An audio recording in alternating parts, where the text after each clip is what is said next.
जय श्री कृष्ण भक्तों, जय श्री कृष्ण। बोलो श्री बांके बिहारी लाल की जय, श्री राधा रानी की जय। जय श्री हरिदास। हरि भक्तों, जैसे कि हम सब जानते ही हैं कि बिहारी जी की पंचमी अर्थात प्राकट्य दिवस आ रहा है। इस वर्ष 17 दिसंबर 2023 को बिहारी जी की पंचमी है, अर्थात बिहारी जी का प्राकट्य दिवस है। हरि भक्तों, आइए हम सब बिहारी जी के प्राकट्य दिवस की सत्य घटना का श्रवण करें, क्योंकि बड़े बड़े मूल सिद्धांत भी लगा दिए गए हैं बिहारी जी के प्राकट्य को लेकर। इसीलिए ये कथा हम श्री बिहारी जी की वेबसाइट www.bihariji.org के रेफरेंस से ही सुना रहे हैं, जो कि 4 मार्च 2016 में पुरालेखित की गई थी। हरि बोल। हरि भक्तों, बांके बिहारी जी का मंदिर भारत में मथुरा जिला के वृंदावन धाम में बिहारीपुरा में स्थित है। यह भारत के प्राचीन और प्रसिद्ध मंदिरों में से एक है। श्री बांके बिहारी जी का एक ही स्वरूप है जो इसमें प्रदर्शित किया गया है। विक्रम संवत 1562 में मार्गशीर्ष मास के शुक्ल पक्ष की पंचमी तिथि को स्वामी हरिदास जी की सघन उपासना के फलस्वरूप वृंदावन के निधिवन में श्री बांके बिहारी जी महाराज का प्राकट्य हुआ था। बिहारी जी के इस प्राकट्य उत्सव को बिहार पंचमी के नाम से भी जाना जाने लगा। बिहारी पंचमी के दिन ठाकुर जी के बाल रूप को पीले वस्त्र, श्रृंगार हेतु स्वर्णाभूषण, विभिन्न प्रकार के सुगंधित पुष्प, मेवा युक्त हलवा, खीर एवं 56 भोग अर्पित किए जाते हैं। स्वामी हरिदास जी का संक्षिप्त परिचय। विक्रम संवत 1560 में स्वामी हरिदास जी अपने पिता श्री आशुधीर जी से युगल मंत्र की दीक्षा लेकर विरक्त होकर वृंदावन चले आए थे और यमुना तट के सघन वन प्रांतर में जिस स्थान को वह अपनी साधना का उन्होंने केंद्र बनाया, वह आज निधिवन नाम से व्याख्यात है। निधिवन की सघन कुंजें स्वामी हरिदास जी महाराज के मधुर गायन से गूंज उठी। हरि भक्तों, पौराणिक कथा से पहले उत्सव कैसे मनाए, आए इसका श्रवण करें। बिहारी जी के पंचमी के दिन मुख्य उत्सव निधिवन के बिहारी जी के प्राकट्य स्थल अर्थात श्री बांके बिहारी मंदिर से प्रारंभ होता है। सुबह सुबह श्री बांके बिहारी जी का अभिषेक किया जाता है। इस प्रक्रिया में श्री बांके बिहारी जी महाराज के प्रतीकात्मक पद चिन्हों को दूध, दही, शहद, घी और जल से स्नान कराया जाता है। अभिषेक प्रसाद अर्थात पंचामृत को भक्तों के बीच वितरण किया जाता है। निधिवन से श्री बांके बिहारी मंदिर तक भव्य शोभा यात्रा निकाली जाती है। शोभा यात्रा में बैंड बाजे, संगीत, सजे हुए हाथी, झंडे और दूर दूर से आई कीर्तन मंडलियां शामिल होती हैं। शोभा यात्रा का नेतृत्व स्वामी श्री हरिदास जी, श्री विठल जी एवं श्री गोस्वामी जगन्नाथ जी महाराज के 3 रथ करते हैं। राजभोग अर्थात दोपहर 12 बजे के समय शोभा यात्रा वृंदावन के मुख्य बाजारों से होकर, कुंज गलियों से होकर श्री बांके बिहारी जी के मंदिर तक पहुंचती है। मंदिर के भीतर संतों के विग्रहों का स्वागत किया जाता है और उसके पश्चात बिहारी जी को राजभोग लगाया जाता है। आइए भक्तों, अब कथा का श्रवण करें। हरि बोल।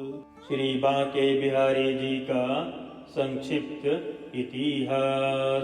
बांके बिहारी जी वृंदावन एक ऐसी पावन भूमि है जिस भूमि पर आने मात्र से ही सभी पापों का नाश हो जाता है। ऐसा आखिर कौन व्यक्ति होगा जो इस पवित्र भूमि पर आना नहीं चाहेगा तथा श्री बांके बिहारी जी के दर्शन कर अपने को कृतार्थ नहीं करना चाहेगा। यह मंदिर श्री वृंदावन धाम के एक सुंदर इलाके में स्थित है जो कि परिक्रमा मार्ग में पड़ता है। कहा जाता है कि इस मंदिर का निर्माण स्वामी श्री राम जी, भगवान श्री राम जी, प्रभु श्री राम जी के वंशजों के सामूहिक प्रयास से संवत 1921 के लगभग कराया गया था। मंदिर के निर्माण के शुरुआत में किसी भी दानदाता का धन इसमें नहीं लगाया गया। श्री स्वामी हरिदास जी विषय उदासीन अर्थात सारी दुनिया से डिटैच्ड उदासीन वैष्णव थे। उनके भजन कीर्तन से प्रसन्न हो निधि वन से श्री बांके बिहारी जी प्राकट्य हुए थे। स्वामी हरिदास जी का जन्म संवत 1536 में भाद्रपद के महीने में शुक्ल पक्ष की अष्टमी के दिन वृंदावन के निकट राजपुर नामक गांव में हुआ था। इनके आराध्य देव श्याम सलोनी सूरत वाले बांके बिहारी जी थे। इनके पिता का नाम गंगाधर एवं माता का नाम श्रीमती चित्रा देवी था। हरिदास जी स्वामी आशुधीर देव जी के शिष्य थे। इन्हें देखते ही आशुधीर जी जान गए थी कि ये ललिता सखी के अवतार है तथा राधा अष्टमी के दिन भक्ति प्रदायिनी श्री राधा जी के मंगल महोत्सव का दर्शन लाभ हेतु ही यहाँ पधारे हैं।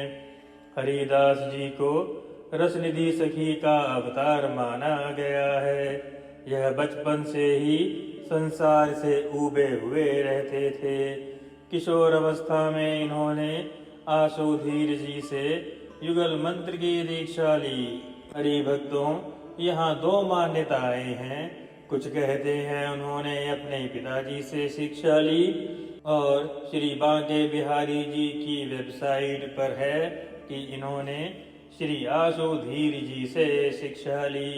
इसीलिए हम बांके बिहारी मंदिर की वेबसाइट पे लिखी कथा को ही प्रमाणित मानते हैं। तथा यमुना तट के समीप निकुंज में वे एकांत स्थान पर जाकर ध्यान मग्न रहने लगे। जब ये 25 वर्ष के हुए तब इन्होंने अपने गुरु जी से विरक्त वेश अर्थात संन्यास अर्थात विरक्त वेश प्राप्त किया एवं संसार से दूर होकर निकुंज बिहारी जी के नित्य लीलाओं का चिंतन करने लगे। हरि भक्तों, यहाँ ध्यान से सुने कि निकुंज वन में ही स्वामी हरिदास जी को बिहारी जी के विग्रह को निकालने का स्वप्न में आदेश हुआ था। तब उनकी आज्ञा अनुसार मनोहर श्याम वर्ण छवि वाले श्री विग्रह को धरा की गोद से बाहर निकाला गया। अतः प्राकट्य तिथि को हम बिहार पंचमी के रूप से बड़े ही उल्लास से मनाते हैं। युगल किशोर सरकार की मूर्ति राधा कृष्ण की संयुक्त छवि या एकीकृत छवि के कारण बांके बिहारी जी के छवि के मध्य एक लौकिक प्रकाश की अनुभूति होती है, जो बिहारी जी में राधा तत्व का परिचायक है। श्री बांके बिहारी जी निधिवन में बहुत समय तक सेवित रहे। फिर जब मंदिर का निर्माण कार्य संपन्न हो गया, तब श्री बांके बिहारी जी को लाकर मंदिर में स्थापित कर दिया गया। सनाड्य वंश परंपरागत श्री कृष्ण यति जी बिहारी जी के भोग एवं अन्य सेवाओं को संभाल रहे। फिर उन्होंने 1975 में हर गुलाल सेठ जी को बिहारी जी की व्यवस्था संभालने हेतु नियुक्त किया। तब इस सेठ ने वेरी, कोलकाता, रोहतक इत्यादि स्थानों पर श्री बांके बिहारी जी के ट्रस्टों की स्थापना की। इसके अलावा अन्य भक्तों से भी सहयोग लिया। आनंद का विषय है कि जब काला पहाड़ के उत्पात की आशंका से अनेक विग्रह स्थानांतरित हुए, तब श्री बांके बिहारी जी यहाँ से स्थानांतरित नहीं हुए। आज भी उनकी यहाँ प्रेम सहित पूजा चल रही है। कालांतर में स्वामी हरिदास जी की उपासना पद्धति में परिवर्तन लाकर एक नए संप्रदाय निम्बार्क संप्रदाय से स्वतंत्र होकर सखी भाव संप्रदाय बना। इस पद्धति के अनुसार वृंदावन के सभी मंदिरों में सेवा एवं महोत्सव आदि मनाए जाते हैं। श्री बांके बिहारी जी मंदिर में केवल शरद पूर्णिमा के दिन ही श्री बांके बिहारी जी वंशी धारण करते हैं। केवल श्रावण तीज के दिन ही ठाकुर जी झूले पर बैठते हैं एवं जन्माष्टमी के दिन ही केवल उनकी मंगला आरती होती है। हरि भक्तों, यहाँ ध्यान देने योग्य बात है कि इससे पूर्व श्री बांके बिहारी जी की पूजा पद्धति निम्बार्क संप्रदाय से थी, अर्थात रविदास जी के संप्रदाय से थी। बाद में इस पूजा पद्धति को 1975 में बदला गया और सखी भाव से जोड़ा गया। पद्म पुराण में हमें 4 पौराणिक संप्रदाय मिलते हैं: रामानुज, रामानंद, निम्बार्क और श्री संप्रदाय अर्थात रुद्र संप्रदाय। पद्म पुराण में हमें यह भी वर्णन मिलता है कि यही संप्रदाय मंत्र दीक्षा देने के लिए अधिकार रखते हैं, और चाहे बदलाव आ गया है परंतु फिर भी श्री बांके बिहारी जी का मंदिर निम्बार्क संप्रदाय का ही अंश है, जो कि प्रभु के हंसावतार से जुड़ा हुआ है। और श्री बांके बिहारी जी अक्षय तृतीया के दिन ही अपने चरणों के दर्शन देते हैं। जिनको यह दर्शन मिलता है उनका तो जीवन का बेड़ा पार ही लग जाता है। स्वामी हरिदास जी संगीत के प्रसिद्ध गायक एवं तानसेन जी के गुरु थे। एक दिन प्रातः काल स्वामी जी देखने लगे कि उनके बिस्तर पर कोई रजाई ओढ़कर सो रहा है। यह देखकर स्वामी जी बोले, अरे मेरे बिस्तर पर कौन सो रहा है? वहाँ श्री बांके बिहारी जी स्वयं सो रहे थे। शब्द सुनते ही बिहारी जी निकल भागे, किंतु वे अपने चूड़ा एवं बंशी बिस्तर पर ही रख के चले गए।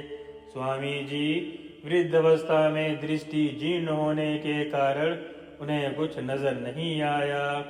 इसके पश्चात श्री बांके बिहारी जी मंदिर के पुजारी ने जब मंदिर के कपाट खोले तो उन्हें बांके बिहारी जी मंदिर के पुजारी ने जब कपाट खोले उन्हें बिहारी जी के पालने में चूड़ा एवं वंशी नजर नहीं आए, किंतु मंदिर का दरवाजा बंद था। आश्चर्यचकित होकर पुजारी जी निधि वन में स्वामी जी के पास आए और सारी बातें बताईं। स्वामी जी बोले, मेरे पलंग पे प्रातः काल कोई सोया हुआ था, वे जाते वक्त कुछ छोड़ गया है।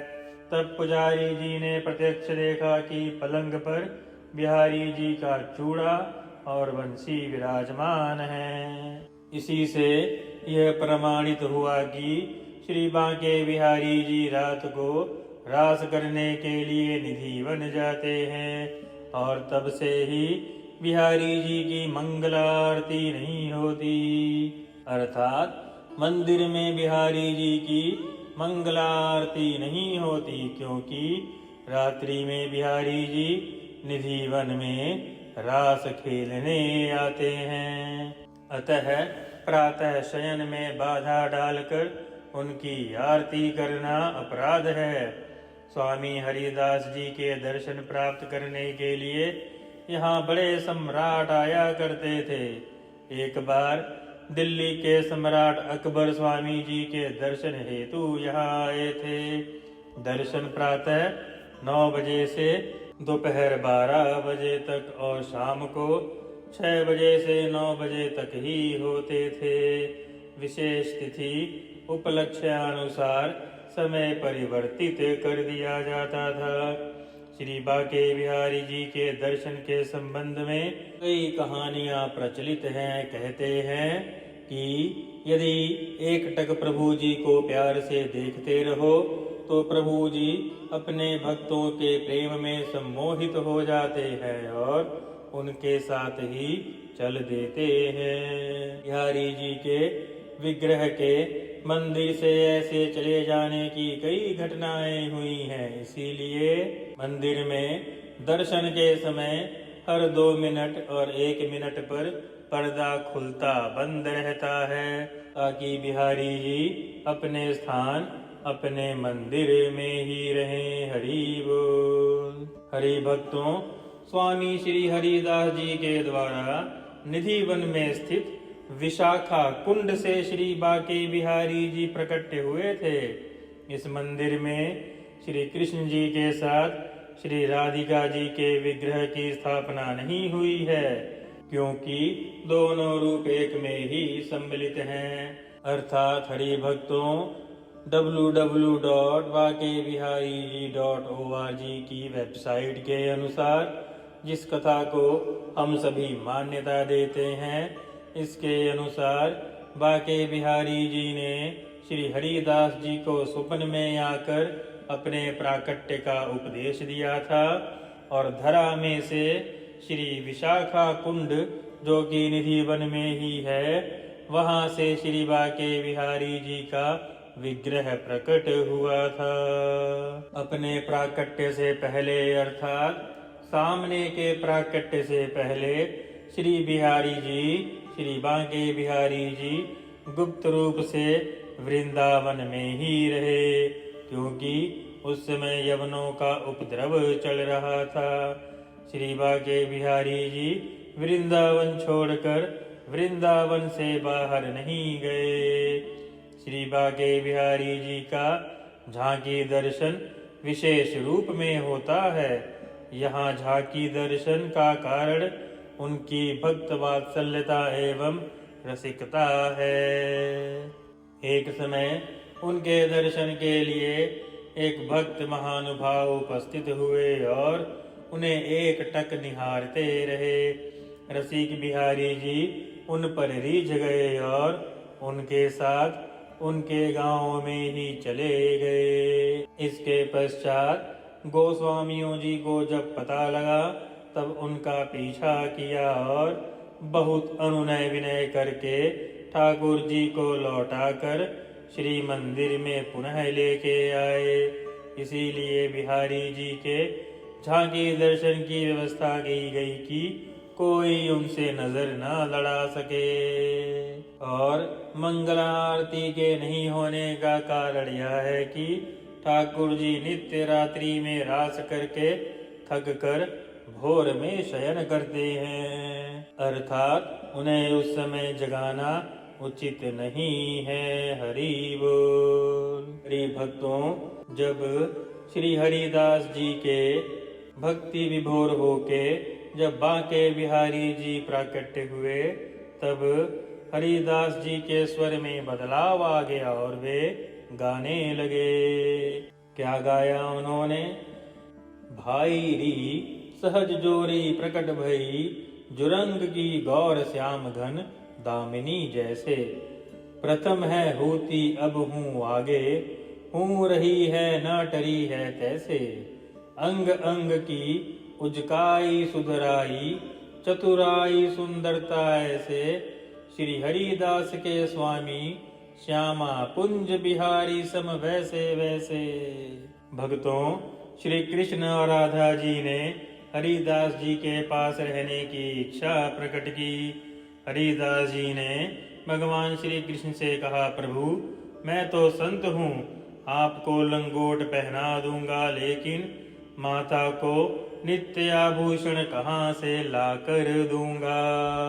अर्थात भक्तों, मन की यह बात सुनकर श्री कृष्ण भगवान मुस्काए और राधा कृष्ण की युगल जोड़ी में एकाकार होकर एक विग्रह के रूप में प्रकट हो गए। हरिदास जी ने इस विग्रह को बांके बिहारी जी का नाम दिया। बोलो श्री बांके बिहारी लाल की जय। हरि भक्तों, हमने यह कथा श्री बांके बिहारी जी की वेबसाइट www.org से ली है और इस कथा का रेफरेंस 4 मार्च 2016 को पुरालेखित अतिगमन तिथि 1 मार्च 2012 से लिया गया है। आप चाहे तो इसे जांच भी सकते हैं। यदि हमारे इस कथा में कोई त्रुटि हुई हो तो प्रभु और सभी भक्तजन हमें क्षमा करें। हमने यथा प्रयास यथा साक्ष्य आपको जैसी कथा मंदिर की वेबसाइट पर उल्लेखित है उसी से आपको कथा सुनाई है। बोलो श्री बांके बिहारी लाल की जय। श्री हरिदास की जय। जय श्री कुंज बिहारी। राधे